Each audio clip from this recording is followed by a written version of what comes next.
Ons lees vers 1 van Genesis 39. En Josef is na Egipte afgebring. En Potifar, die hofbediende van Farao, die owerste van die leiweg, 'n Egiptiese man, het hom gekoop uit die hand van die Israeliete wat hom daarin afgebring het. En die Here was met Josef, sodat hy 'n voorspoedige man geword het. Hy was in die huis van sy heer, die Egiptenaar. Toe sy heer sien dat die Here met hom was en dat die Here alles wat hy doen in sy hand voorspoedig maak, het Josef genade in sy oë gevind en hom gedien. En hy het hom aangestel oor sy huis en alles wat hy besit het aan sy hand toevertrou. En nadat hy oor sy huis en oor alles wat hy besit het aangestel het, het die Here die huis van die Egiptenaar geseën ter wille van Josef.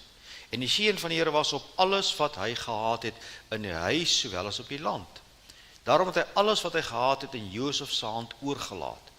En met hom het hy hom oor niks bekommer die behalwe oor die brood wat hy eet. Dan gaan ek via na vers 20 toe. Toe neem Josef sy heer hom en sit hom in die gevangenis, die plek waar die koning se gevangenis opgesluit was, en hy was daar in die gevangenis, maar die Here was met Josef en hy het sy goedertierenheid aan hom bewys en hom guns laat vind in die oë van die owerste van die gevangenis. Nou kan jy gaan lees hoe hy selfs in die gevangenis, as jy nou ooit sê hulle 'n voorslaggevangenis gehad, was dit nou hy.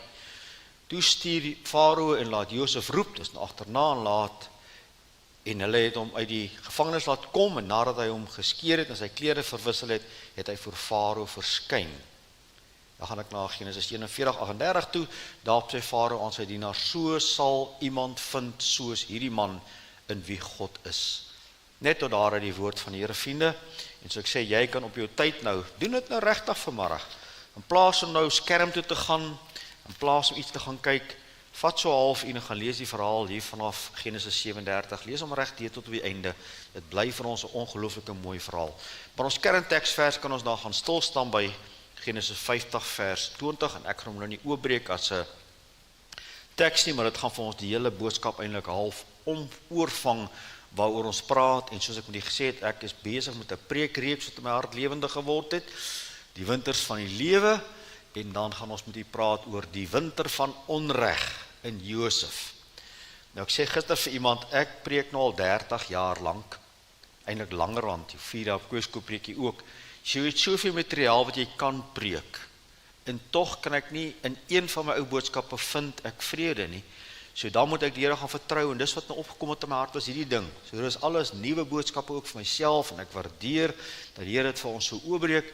Maar ek gaan met u praat vandag oor die winter van onreg, as ons kyk na Josef. So ek gaan die prentjie van hom opgooi, met so 'n bietjie vir u die agtergrond te gee, en ek gaan vir u so 'n ortse opsomming gee, en sê Josef was die 11de seun van Jakob, en die eerste seun wat Jakob gebore is uit sy geliefde vrou Rachel.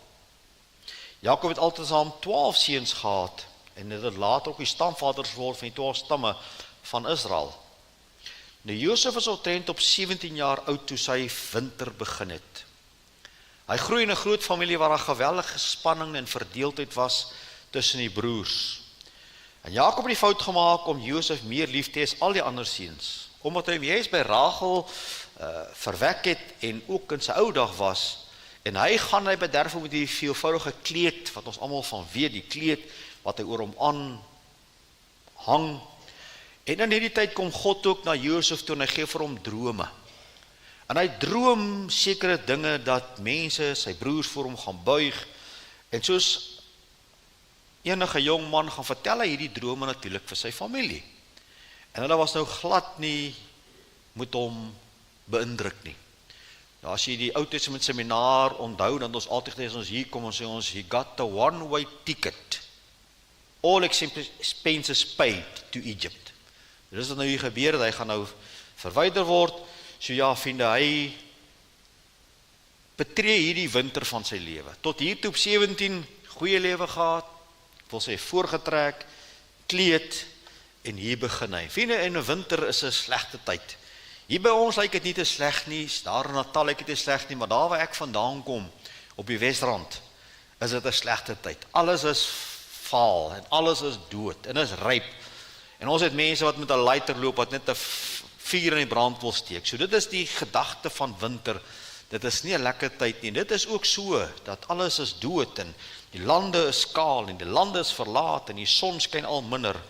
En dit lyk of daar niks gebeur nie, dit lyk of alles tot stilstand kom, maar ons weet is nie waar nie. Ons weet dat terwyl die winter hier kom, vriende, is daar onder die grond baie dinge besig om te gebeur, en as daar eerste reën val, dan ontplof daar weer lewe. En dit werk net so in die geestelike lewe ook, vriende. Daar kom tye wanneer dit voel en ons ervaar asof God ons verlaat het. Asof God ons vergeet het. Asof die beloftes waarop ek staan nie kom nie. Ander mense kom soms weg met die grootste onreg. Het voel of my lewe gaan staan het in 'n rad wat vasgehak is en ek kan nie daar uitkom nie. En vir Josef het dit ook so gelyk. Vir 13 volle jaar, 13 jaar, het hierdie winter van hom vasgehou as gelyk asof niks wat hy gehad het of van gehoor het tot sy reg gaan kom nie. Maar vriende, tog in hierdie tyd van winter, 13 jaar was God met hom besig. Het hy as mens gegroei. Kom hy tot nuwe insigte, en dis wat winters vir ons moet doen. Winters moet ons nie net negatief laat, met vrae laat oor myself, of die eerste ding wat ons vra is, wat mense deesdae vra is, waar is God? Waar is God? As ons 'n bietjie terugstaan in die sirkel uit, sal ons agterkom, vriende, as ons aan God behoort, as ons in oorgawe aan God lewe, dan is alles in my lewe 'n geloofskool. Dit wat op my pad kom, hoe onaangenaam ook, is 'n geloofskool, en as ek God toelaat, dan werk hy en hy bring soms iets mooi tevoorskyn uit dit. Ek het in die verhaal hierdie week weer gelees op Bruis tablet, dat ek op my rekenaar kry, betaal, en gaan lees ek goeie materiaal, en jy lees hierdie verhaal oor die meisiekie wat vroeg uit die huis uit is, deur 2 mans kinders daar verwek, altyd haar natuurlik gelos, kinders moes die ouers grootmaak, en sy het volledig op dwelms geraak. En hulle wys foto's van haar, waar sy 40 kg weeg, waar sy daar in 'n hoekie sit, dwelm verslaaf, niks in haar lyf nie, en dan wys hulle hier waar sy agter 'n kansel staan en bedien, na getuienis gee en mense bedien. Sy is nou 'n geordende pastoor in 'n kerk. Maar hoe Jesus hierdie hele ding gebruik het en al winter omskep het in 'n somer. Nou ek sê altyd, so iemand soos daai, daar was iemand agter haar wat vir haar gebid het. En terwyl dit absolute winter was in haar lewe, het God tog agter die skerms gewerk, en ek dink baie van ons kan daarvan getuig. So ek gaan so 'n bietjie stil staan by hierdie winter van Josef, vriende. En kom ons begin by die eerste gedagte. Die winter van onreg begin met verwerping. Begin met verwerping. So ek sê, hy was 17 jaar oud. Sy vader stuur hom toe na die veld om sy broers te gaan soek en te gaan hoor hoe gaan dit, en hulle sien hom daar kom, en daar was klaar in hulle gemoed hierdie hart wat hom nie wou hê nie, en hulle het begin planne beraam. En toe ons nou lees ons saam in Genesis 37 vers 4, en toe sy broers sien dat hulle vader hom meer lief het as al sy broers, het hulle hom gehaat. En daar is waar ons begin, vriende, waar hy deur sy eie familie verwerp word. Sy eie broers verwerp hom. En vriende, die vraag is, het hy dit verdien? Nee, hy het bitter min gedoen om dit te verdien. Hy het nie gevra vir die silwer kleed nie, of die veelvoudige kleed nie. Hy het nie gevra vir die drome nie. Hy was 'n jong seun wat na sy broers toe gaan met opgewondenheid, en daar loop hy vas, en hulle vat hom daar en besluit dat hulle hom doodmaak. En Benjamin tree en sê, nee, moet ons nie doodmaak nie. Uiteindelik besluit hulle gooi hom in 'n put. En om in die put gooi, toe kom maar mense verby wat slawe koop, en hulle haal hom en verkoop hom aan hierdie man, en daar gaan hy huis verkoop, en daar gaan hy weg. Vriende, as ons nou dink aan die winter van verwerping, dan is daar soveel dinge wat saam met dit loop. En ek het so 'n prentjie vanoggend vroeg gou gaan optrek oor verwerping. Dit wat jy beleef, daar so baie wortels wat hier uitkom. Afguns, jaloesie. In hierdie kort gedeelte van Genesis 37 lees ons 3 maal dat hulle hom gehaat het. Daar was bitterheid, dis wrange vrugte, dis woede, dis wraaksug, dis onbarmhartigheid, dis bedrog, dis leuns, dis skuld wat hulle maak, dis gebroke verhoudings. En hulle moes met hierdie dinge saamlewe. Maar Josef moet ook hiermee saamlewe. En ek wil hê jy moet nou mooi kyk, hier's mense wat dit aan iemand doen. En hier's die ou wat dit aan gedoen word wat hieruit moet groei. Hy moet opstaan, hy moet gebou word, hy moet oor dit triomfeer. En ek en jy is heel tyd van ons lewe is ons daar. Daar's mense wat dit aan ons gaan doen. Ek hoop nie ek en jy is deel van die mense wat dit aan ander doen nie. Maar dat ons die kant sal wees waar ons sal sê, deur al hierdie verwerping en jaloesie en goed, gaan ek opgroei. Ek gaan nie daal op die vlak om ook so te wees nie. En dis wat ons hier raak sien, vriende, dat hy is daar en hy beleef hierdie gewerklike verwerping van sy broers. As dit nog ander mense was, is dit maklik, maar jou broers, jou familie, maak het ongelooflik seer. Ag, vriende, kom ons trek om na ons kant toe vandag. Verwerping. Al daai wortels wat ek vir gewys het, is so deel van ons lewe. Hoeveel van ons beleef dit in die werksplek? Ons beleef dit in die politieke klimaat van ons land. Jou sonde is, jy's 'n blanke man. Dan het jy nog 'n groter sonde, jy praat Afrikaans, by baie plekke. Die absolute verwerping. Ons ervaar dit in ons huise. Kinders ervaar dit soms by ouers, dat ek is net nooit goed genoeg nie. Al kom die kind met wat sy rapport is nooit goed genoeg nie. Wat beleef daai kind is hierdie verwerping? Waar daar kinders voorgetrek word bo ander. Die verwerping wat daar in daai kind se lewe ingebou word en gesaai word. Onderwysers, gesagsfigure, wat ons verwerp. Ek het u al vertel in die verlede, ek noem dit weer vir u wat dit nie ken nie. Ek onthou as 'n jong seun in matriek, waar 'n juffrou swaar vingers om my gesig druk en sê, jy sal niks in die lewe word nie, jy's 'n verloorder. En sy het my so sleg gemaak, en ek het dit geglo vir 35 jaar lank. Gesagsfigure, wat jou so seer maak, dat die verwerping is daar. Ons beleef dit so keelveer in families, onder vriende, ouers tussen kinders, kinders tussen ouers, huwelike. Huwelike so mooi begin en dan loop iets verkeerd en dis daai verwerping en soveel van ons kan daarmee assosieer vandag. En die grootste ewel van alle tyd is selfverwerping. Die sosiale media wat vir ons kinders wat sê, jy's nie mooi genoeg nie, jy's nie slim genoeg nie, jou liggaamsbou is nie reg nie, jou gesig is nie reg nie, jou oë is nie reg nie, werk dit van jou af weg. Want dis waar jou vyand ons wil kry, is om onsself te verwerp. Moet dit nooit dat verwerping jou identiteit bepaal nie. Moet nooit dat dit wat mense sê en dink en in hoeveel onreg bepaal wie jy is nie. Nee, jy is beter as dit. En ons luister eerder na wat God vir ons sê, want mense is kromspieels. Onthou jy toe ons jonger was, vriende, was daar sekere plekke waar jy kon gaan, waar jy kan pat speel of iets speel, dan het hulle speels gehad, dus the mirror of fun. Dan gaan staan jy voor die een speel, dan rek jou so lank. So kom jy kort, as jy nou baie lank. Dan is daar ander wat jou baie kort maak, dan kom jy langer, want hy is net so kort. Dan is daar ander wat jou so maak, en jou gesig, onthou julle dit. En dis wat die wêreld doen.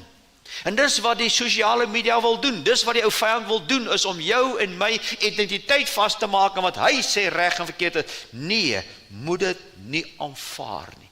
Moenie aanvaar die mense wat jou verwerp nie, moenie aanvaar die kind wat jou verwerp nie, moenie aanvaar die broer wat jou verwerp nie. Staan op en sê, ek staan op bokant verwerping. Al is dit winter, ek gaan dit nie toelaat in my lewe nie. Of jy nou, het gaan aan. En my tweede gedagte, die winter van onreg word dieper in die bodem van die put. So wat gebeur nou met hom? Hulle gooi hom in die put. En hulle neem hom en gooi hom in die put. En daar is hy op die bodem. Op die bodem. Alleen. Koud. Eensaam. Hopeloos. Ek glo my hart dat hy begin uitroep, Here, Here, help asseblief. Here, verander hulle harte asseblief. Here, my eie familie kan nie so wreed wees nie. En daai gebed is nie gehoor nie.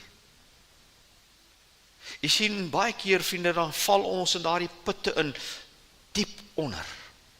Ons gaan in daai put, en hier is wat ek vir julle wil leer in hierdie gedeelte, selfs op die bodem van die put, was God met Josef. So al gaan ons in die putte van hierdie lewe, vriende, daai putte wat soms vir ons gegrawe word, daai putte wat ek soms self vir my grawe, daai putte wat ander mense my ingooi, ongeag hoe ek kom, baie van ons in die lewe kom by 'n punt waar jy ervaar jy is op die onderkant van hierdie put. Engels het 'n mooi woord, hulle sê ek het bottom geslaan. As ek so dink aan die verhaal van daai dame wat ek van gelees het, sy was onder op die grond van die put. Baie van ons in die lewe, vriende, voor ons redding was onder in die put. Baie van ons selfs na ons redding kom soms in 'n put wat absoluut vir ons te diep is. Putte waarvoor ons nie gevra het nie. En ek en jy beleef dieselfde, die winters. Die winters van die put. Hoe lyk ons putte in 2026? En daar kan baie ander wees, ek gee sommer net vir so 'n paar. Die put van finansiële druk. Daar waar jy ingedoen word. Daar waar jy besteel word. En ek kan hierdie gemeente wys, hulle is nou hier, maar ek kan wys op sy plek. Ek kan daar wys na Dr. Pieter. Ek kan so na baie mense verwys wat ek weet so ingeloop is deur mense. Dat jy letterlik in 'n finansiële verknorsing sit omdat mense jou te nagekom het finansiëel. Soveel van ons wat beleef dat jy sit alles in net om jou werk te verloor. Jy sit alles in jou besigheid in, jy offer op net om bankrot te speel. Die put van finansiële druk, die put van gesinsprobleme. Ek het my kinders lief, maak my kinders in die kerk groot, ek bid vir my kinders, maar hulle draai uit as die grootste rebelle. Hulle wil niks van God weet nie. Ek en jy voel daai magteloosheid, dis die put van gesinsuitdagings, huwelike, kinders wat kwaad is vir die ouers wat kwaad is vir die kinders, daai put waar ons sit, die put van siekte, soveel van ons kan daarmee assosieer, vir jare en jare en jare, waar in die put sit van siekte, een doktersafspraak, een uitslag, een oproep, en jy gaan put toe. Soveel van ons vandag met al die sosiale media om ons word al erger, het ons die put van eensaamheid. Mense wat so eensaam is. Ek het vir op 'n stadium in een van my preke het ek verwys na 'n artikel, ek het tot die boek vir jou aangehaal waar ek het uitgehaal het, waar hierdie vrou so die klits kwyt raak, dat sy letterlik gaan trou het met 'n karakter wat sy op internet ontmoet het. So siek word dit. So eensaam dat iemand desperaat genoeg is om met 'n karakter wat sy op Facebook ontmoet het te gaan trou, al is hy nie hier in lewende lywe nie. Die beeld is van geskep en dit is wat ons sien, is die put van eensaamheid, dat mense vandag met alles om ons eensaam is. Kerkmense is eensaam. Kerkmense spat uit mekaar uit, hulle ken mekaar nie, eensaam. Ouerhuise waar ouers sit eensaam. Teleurstelling, die put van teleurstelling, so gereeld tydjie soos 'n golf op mekaar. Ek dink baie keer so as jy 'n jong falie is, en jy kom die eerste keer by die see, veral soos jy 'n laaitie is wat nou vir almal moet wys hoe sterk jy is, en die girl vir alles jou meisie nou nog saam is, dan is dit nou vreeslik, dan moet jy nou wys, hoe ry jy hierdie branders? En die falies ken nie die see nie, en partykeer kom daai branders so kort op mekaar, en jy weet dit nie, so jy duik deur die een, jy staan op om jou spiere te wys, en next moment dan slaan na een, en sommer nog een, en nog een, en ek dacht sien hoe daai jong wit falies uitrol na buite, met haar in die sand, en in die broek, en die sakke orals, en dis baie keer hoe teleurstellings ons net eenvoudig kan, dit kom, en dit kom, en dit kom, die put van teleurstellings. Maar vriende, in dit alles moet u en ek weet, God se plan verander nie met die putte wat na ons kant toe kom nie. God se plan vir jou is steeds redding. Sy plan vir jou is steeds bruikbaarheid. Sy plan vir jou is steeds 'n heiligmaking, diensbaarheid, 'n getuie vir hom, 'n man en sy vrou na sy hart, gevorm en gemaak na sy beeld. Daai goed verander nie.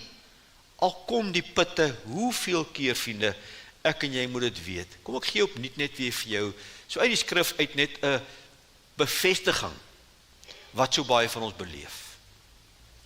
Menigvuldig is die teëspoede van die regverdige, maar uit sommige red die Here hom. Is dit wat daar staan?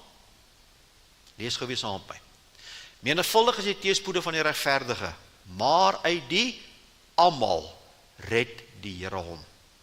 Vriende, ek en jy hou aan God vas, in oorgawe, in geloof, en hy vat ons deur hierdie winters. Maar vriende, asof dit nie genoeg is nie. Asof hy nie aan die put kom en uiteindelik word hy nou uitgehaal en word verkoop nie, gaan sy winter aan, en sy winter neem so 'n bietjie toe. Ek gee my derde gedagte vir jou. Die winter van onreg word nog meer intens in Egipte. So waar eindig hy nou op? In Egipte. Wat word vir sy pa gesê? Wel, hulle vat sy kleed, hulle maak hom vol bloed van 'n bok en hulle stuur vir sy pa en sê, hulle dier het hom opgeëet. Nou moet jy weet, daar's 'n roudiens. Daar is kaartjies wat gedruk word in vandag se terme, daar word eetgoedjies voorberei, ons neem afskeid. Ek doen dit met soveel van julle, sit ek die foto hier neer, en ek sê agterna kom groet, en julle kom groet.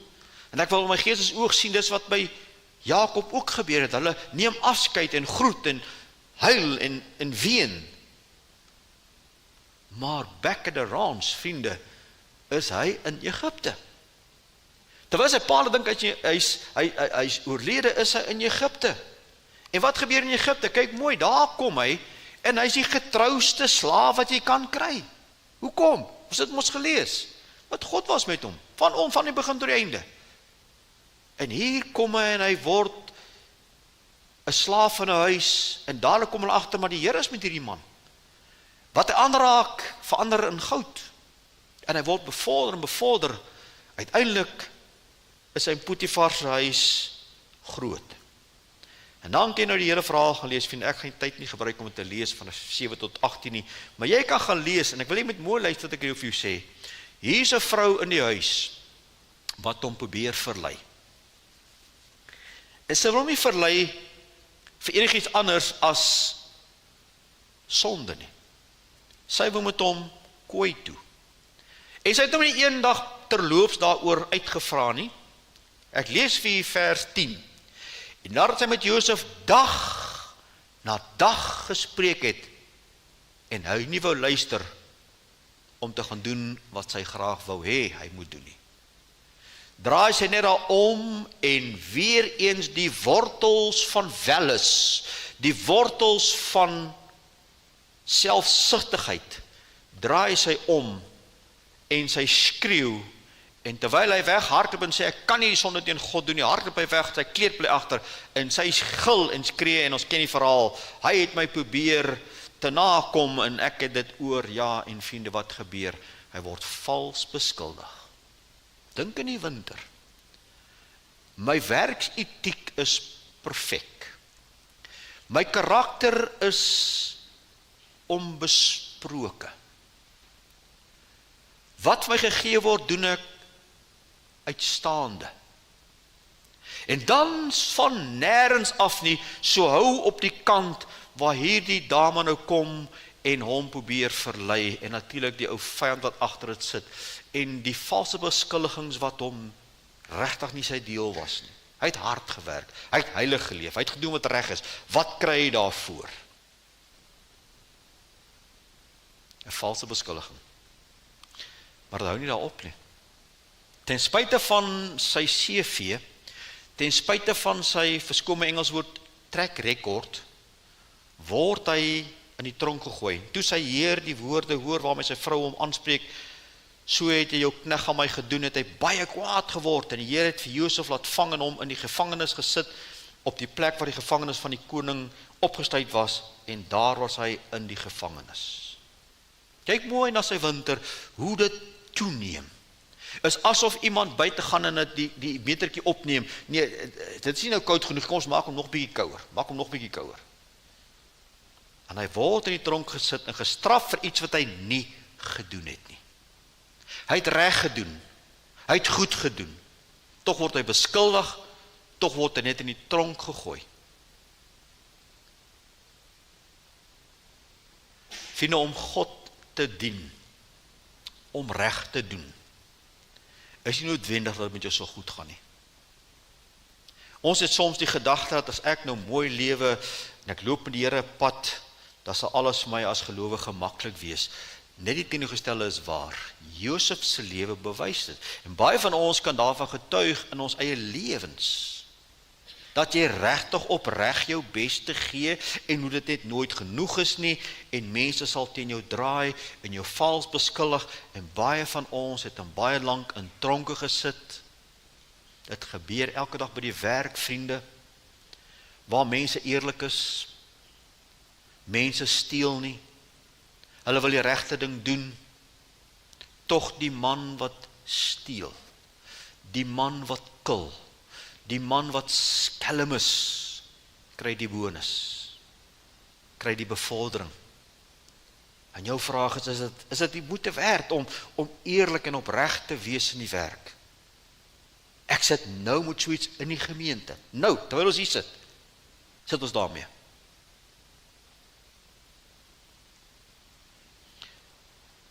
Wanneer jy kies om die waarheid te praat, almal lieg saam, almal manipuleer die syfers saam, en jy staan op en jy sê, nee, ek is nie deel daarvan nie, ek sal nie. Wat gebeur met mense wat dit vandag doen, vriende? Wat sien jy op die nuus? Word 'n rooi tapuit vir hulle uitgerol en gesê, kom. Nee, hulle word uitgehaal. Jy hoor nie, getuienis A het opgedaag, getuienis B het opgedaag. Môre hoor jy, getuienis A is uitgehaal voor sy huis, getuienis B uitgehaal voor sy huis. Sien ons die regte ding doen. Maar ons sien net eenvoudig hoe die winters ook daarin toeneem. In huwelike, waar een party alles in sy vermoë doen of in haar vermoë doen om dinge reg te hou, om dinge reg te doen, en hoe iemand net die klets kwytraak. En die ander een gaan sit in hierdie tronk van egskeiding, wat nie regtig wou nie, wat haar bes probeer het of sy bes probeer het, en ons verstaan nie die winters wat oor ons kom nie. In die bediening, vriende, ken ons dit baie, baie goed. Hoe jy moeite doen met mense, hoe jy besoek, hoe jy uitreik, hoe jy bemoedig, net om baie keer te hoor, daai selfde man of selfde vrou het stories oor die begin versprei. In my geval het briewe oor die kerk aan sy kop geskryf om jou in 'n swak lig te stel. Winters, intens, seer, teleurstellend. Baie keer wanneer jy met die mooiste motiewe na iemand toe kom, uitreik en wil oppas, hoe mense daai selfdrink kan omdraai en kan sê, maar jy wou dit doen. Jy wou dit doen. Ek en my vrou kan oor dieselfde getuig, baie jare in die bediening.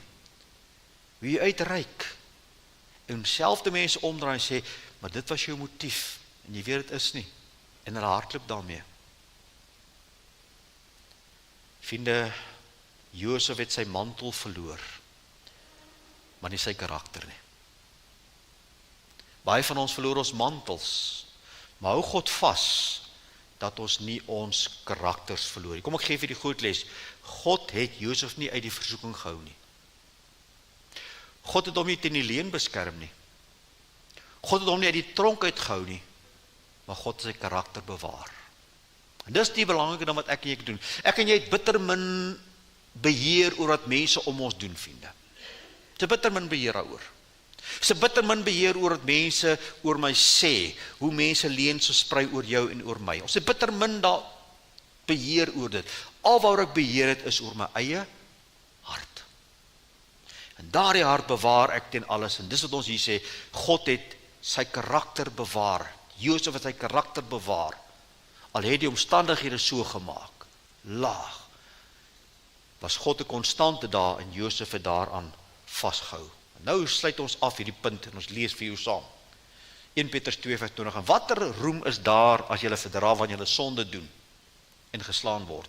Maar as julle verdra wanneer julle goed doen, dit en ly, dit is genade by God. En soveel van ons is daar, en vandag kyk jy terug, en jy besef, daai seer, daai winter, daai put, daai verwerping, daai goed wat gebeur het, daai skending van jou regte, was seer, maar as jy terugkyk en jy sê, Here, ek het gegroei. Here, ek het deur hierdie goed gegroei. Ek is 'n ander mens voor ek in hierdie winter in is. En vriende, dit is wat die Here vir ons wil hê in ons winters. Ja, hy spaar ons hierdie goed nie.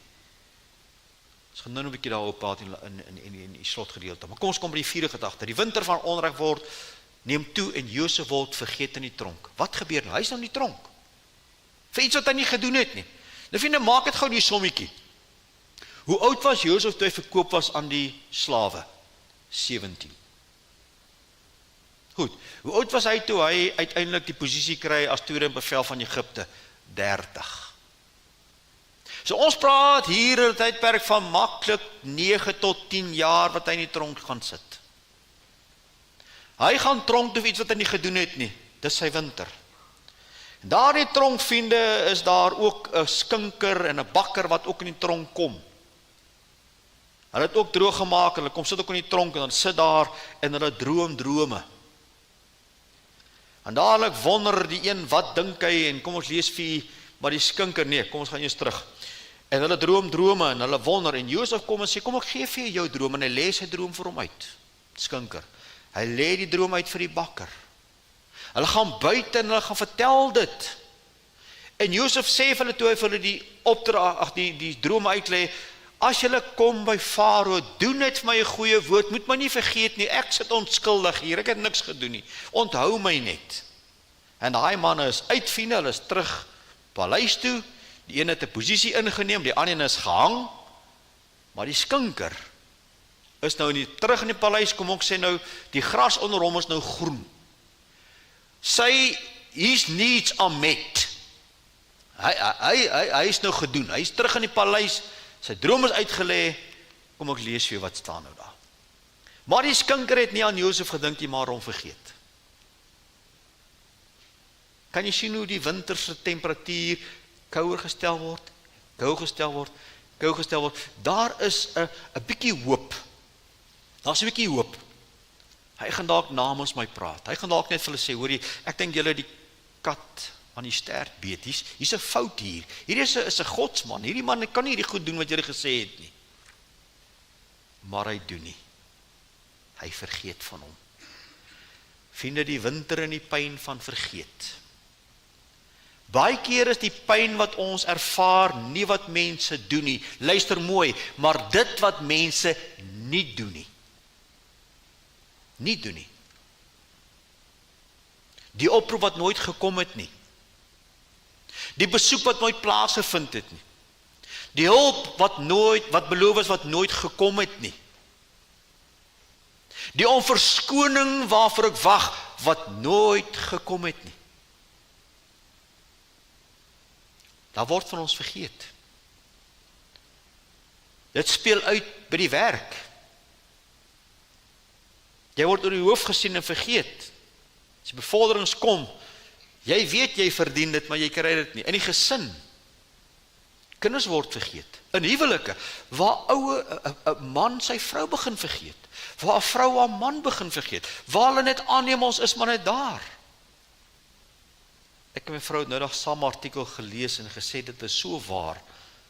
En dit het basies net gesê, jou man en jou vrou is die enigste mens in die wêreld wat kies om jou lief te hê. Jou pa en jou ma moet. Jou boetie en jou sussie moet. Maar jou man en jou vrou hoef nie.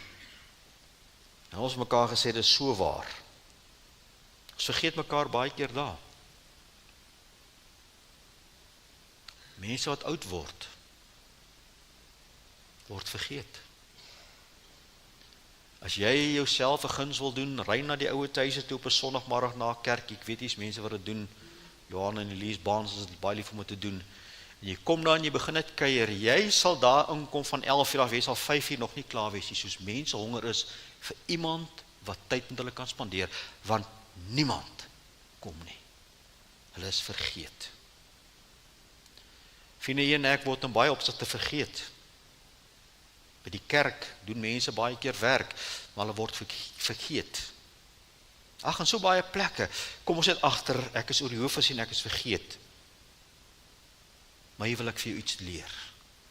God vergeet jou nie. Elke keer wanneer ek opstaan teen onreg, elke keer wanneer ek getrou bly in die Here, elke keer wanneer ek kies om die regte ding te doen, God vergeet dit nie. Dis saad wat ek en jy saai in hom. Dis 'n bank wat ek by hom het, wat opbou in beleggings, en op die regte tyd, dan dra die Here dit om. Kom ons vra die vraag, hoe kom Josef die winter? Wat kan ons vandag by hom kom leer? Ek gaan vir jou 2 dinge gee, en ek wil jy moet mooi kyk. Ons gaan kyk na wat's op die voorgrond, en dan gaan ek sê wat's op die agtergrond. So kom ons begin op die voorgrond, vriende, en dit beteken Josef is op die voorgrond. En vriende, baie keer het ons nou hierdie gedagte dat, weet, God moet maar alles doen. God hy sal alles doen, ek het geen deel nie. Kom ek help met vir jou. Kom ons kom by redding. Baie mense glo dat God red jou teen jou wil. Dis nie waar nie. Dis onbybels. God reik uit, God roep, God skenk genade, maar die mens moet self kies om te sê, ja Here Jesus, ek aanvaar dit. Dis 'n leer waarmee ons sit. Ek praat nou dag met die predikant van my senior in Amerika, in Texas, mooi mense van die Here, en hy sê, daar's 'n pendulum in Amerika. Hy sê, die een pendulum was eers die health and wealth prosperity gospel, wat soveel probleme veroorsaak in die kerk. Hy sê, nou het hy gelos, nou is hy weer aan die kant toe, en ek gaan nou nie dit noem nie, want ons kan aanstoot gee, maar dit is nou weer uitverkiesing van die oggend tot die aand. Maak net wat jy wil, jy is uitverkies. Hy sê, dis waarmee hulle nou weer sit. Ek sê vir ons, presies dieselfde in ons land. Oral is dieselfde. So vriende, wat ek vir jou wil sê is, jy en ek het 'n aandeel in ons redding, in die feit dat ons vir God moes ja sê. Ja, hy het al die res gedoen, alles, hy het alles gedoen, maar ek en jy het 'n keuse gehad. En as dit kom by ons lewe, as dit kom by ons diensbaarheid, as ons kom by my elke dag praktiese lewe, het ek en jy 'n geweldige verantwoordelikheid. Ek gaan vir jou stadig lees. Filippense 2 vers 12 en 13. Daarom my geliefdes, Paulus skryf nou die gemeente van Filippense vanuit die tronk. Hy sê, daarom my geliefdes, soos julle altyd gehoorsaam gewees het in my teenwoordigheid alleen nie, maar nou baie meer in my aanwesigheid, werk julle eie heil uit met vrees en bewing.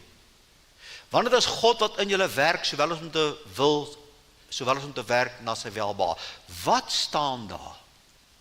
Dat God wil in jou hart werk. Hy wil jou hervorm, hy wil jou karakter bou, hy wil jou bring na sy seun se beeld. Dis wat hy wil doen, maar hy sê vir jou, jy het 'n rol om te speel. Kom werk jou rol uit, luister mooi, met vrees en bewing. Neem jou rol baie ernstig op, want God wil werk jou eie heil uit. Niks met redding doen nie. Dis die pad vir heiligmaking. Jy en ek word geroep, vriende, om het saam met die Here te loop en verantwoordelikheid te vat vir my eie lewe. Daarom sê ek, op die voorgrond sit ek vir Josef. Want Josef het gekies om aan God getrou te bly, van die begin tot die einde. Het hy het verstaan? Nee. Maar toe die geleentheid om voordoen, toe sê hy, ek weier om teen God te sondig. Was hy volmaak? Verseker nie. Maar hy het getrou gebly aan God. Wees getrou in die klein dingetjie, sê Lukas 16 vers 10. Maar vriende, hy het sy hart bewaar. Hy het sy hart bewaar teen bitterheid. Hebreërs waarsku ons, pas op dat niemand in die genade van God veragter nie, dat daar geen wortel van bitterheid opskiet en onrus verwerk en baie hierdeur besoedel word nie. En hoe sien ons dit elke dag van ons lewens? Hoe mense se harte so ongesond is, en hulle steek mense om hulle aan daarmee. Hy het sy hart bewaar. En vriende, sy hart was in geloof gerig op God. Ek het nie verstaan nie, maar ek glo God. En dis hoe Josef deur sy winters gekom het. Laat jou weg aan in die Here sy spreuke toe, vertrou op hom in al jou weë, hy sal dit gelyk maak. 2 Korintiërs 5:7, ons wandel in geloof en nie in aanskoue nie. Hebreërs 11:6 sê, hy wat tot God gaan, moet glo dat hy is en 'n beloner is vir die wat hom soek. Dis deel van ons lewens, is 'n geloofswandel. Ek wys dit baie vir, oë na bo, Hebreërs 12:1 en 2, omstandighede onder. Maar finaal was 'n agtergrond ook. En wat was die agtergrond? God wat was met Josef. Hierdie verhaal gaan nie oor Josef nie, vriende. Moenie ingetrek word daarmee nie. Dit gaan oor God. God wat 'n man soos Josef kan roep vir die bediening, roep vir 'n groot taak, hom kan vertrou om te bly loop, maar God het sy hand oor hom gehou ten alle tye. In Genesis 39 lees jy dit 4 maal, God was met Josef. Maar luister nou mooi. God sal nie met Josef bly as Josef nie met hom wou wandel nie. Vir hy wat wil, sal God wandel. Dus ek moet gesê het, op die voorgrond sien ek vir Josef, op die agtergrond sien ek vir God. God was daar met Josef. God het agter die skerms gewerk. Onthou die winters? Dit lyk of niks gebeur nie. Nee, vriende, God het gewerk agter die tyd. Daar is soveel dinge wat God reg geskuif het agter die tyd. En God trek voor hom uit en skuif alle sake reg. Terwyl hy in die tronk sit, is God besig om goed te verander en te skuif, en die mense is daar hard te werk, en ons kyk en ons verstaan nie alles nie, ons verstaan nie hoe mooi gebeur nie, maar die lewe is baie keer soos 'n tapisserie, vriende. Tapisserie in ons huis hang is pragtig as jy hom kyk, maar as jy hom omdraai, is dit glad nie mooi nie. Sien jy daar die agterkant van jou tapisserie? Dis hoe baie van ons lewens lyk. Dis nie mooi nie. Niemand hang dit so op nie. Maar as God kan toelaat om te werk, as God toegelaat word om saam met jou deur die winters te gaan, as jy God toelaat om met jou te wandel, en jou te vorm, en jou te leer, en jou op te voed in sy weë, dan kan jy later hy tapisserie sien, as hy pragtig mooi, en dis tog God se plan met ons, is dit nie? Om ons daar te bring waar ons vir hom iets kan beteken, en partykeer het hy net nodig om hierdie pad met ons te loop, die winters te laat. Maar vriende, die wonderlike is, die lente het gekom. In Josef se winter breek die lente aan. En die skinker gaan nou uit en hy vertel alles van Josef. Al het hy 2 jaar van hom vergeet, en ewe skielik verstaan die koning, dis die man wat ek hê, en hy word ingetrek terug na Farao, en op 30 jaar word hy die Toeib van Egipte. 30 jaar oud, en daar sit 1 man bokant hom met meer gesag, en dit is Farao self. En hy word aangestel in die koningshuis, en hy weet nou wat kom met die jare wat kom, die hongerjare en die goeie jare, en hy begin kos wegsit, store vol kos maak, en toe kom die winter van die lewe, en dit is hongersnood. En een dag draai God sy situasie om. Nog in die tronk, kom ons sê jaar 9 of 10, en een dag, toe die nuus uitkom, draai sy situasie om. Hy word die tweede in bevel.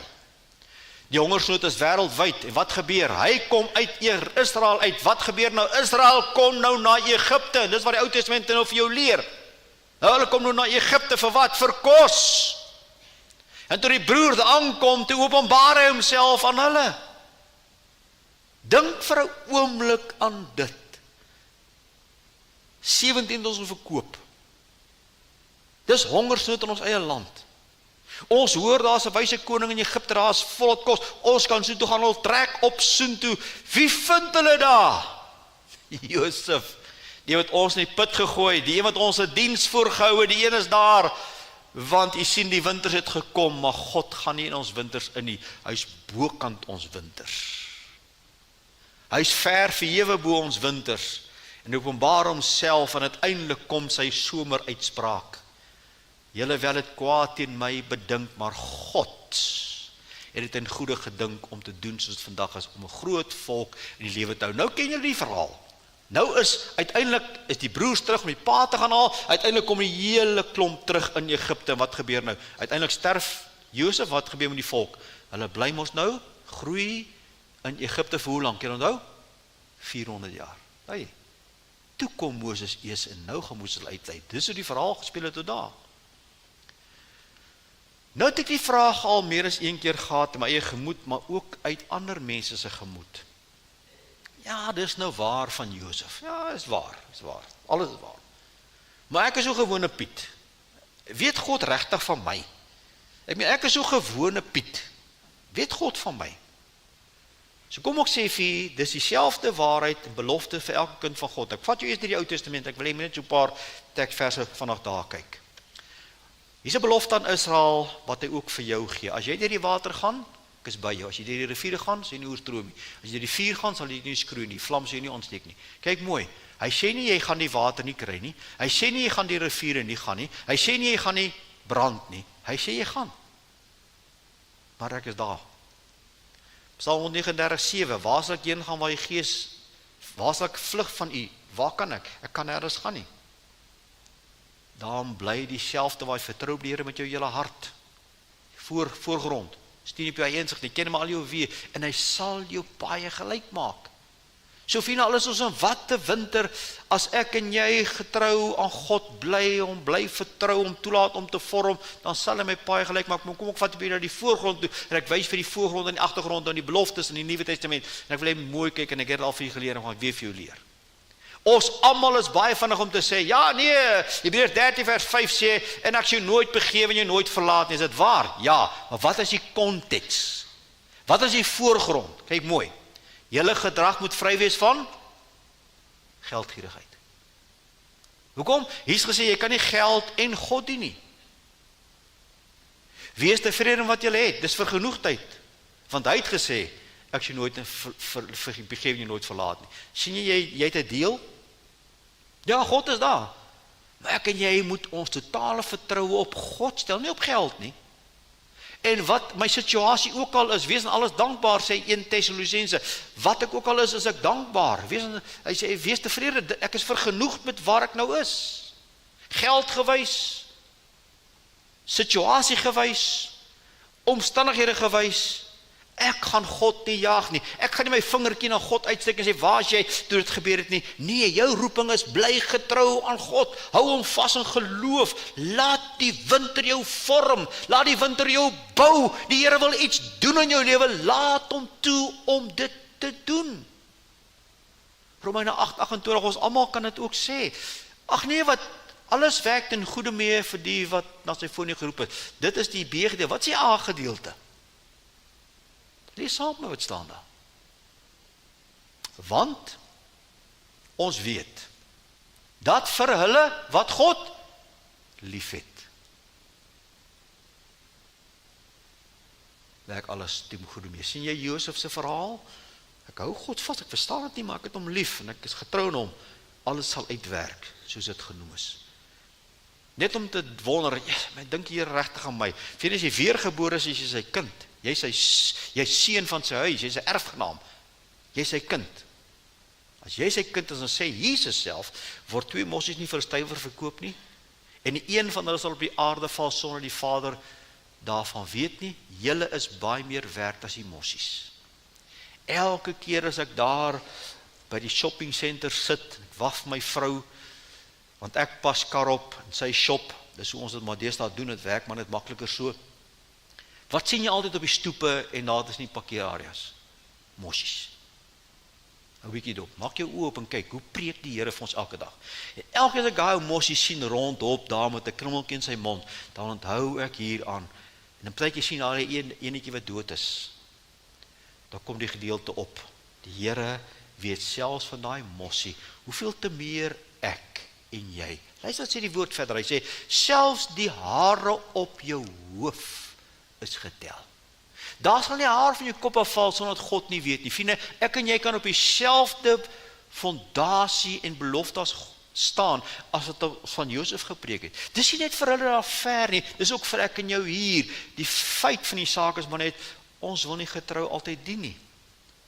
Ons lewe in 'n wêreld waar ons die maklikste, die vinnigste manier soek om ryk te word, om karakter te vorm. Kom ek help vir jou, jy kan vinnig ryk word deur skelm te wees, maar jou karakter kan jy verragtig nie koop nie. Jy kan hom verragtig nie op 'n hoorspoed sit nie. Jy kan hom verragtig nie loskoop iewers van internet af nie. Dit moet gevorm word. En God moet dit doen. En dit vat tyd, en dit vat winters, en dit vat druk, en dit vat laagtepunte en hoogtepunte van getrou bly in God, en hy sal dit uiteindelik doen. As jy hom toelaat. Baie van ons kan terugkyk in die lewe en sê, ek weet regtig nie hoe ek daardeur nie. Want God se hand is soms die duidelikste in die triespieël. In ons eie lewe kyk ons baie keer terug oor al ons omstandighede, en goed het oor ons lewens gekom het. Hoe is ons daardeur? Ons onthou nagte wat ons huil en sê, daar's geen hoop meer nie. God hoor ons nie. Ons is niks werd.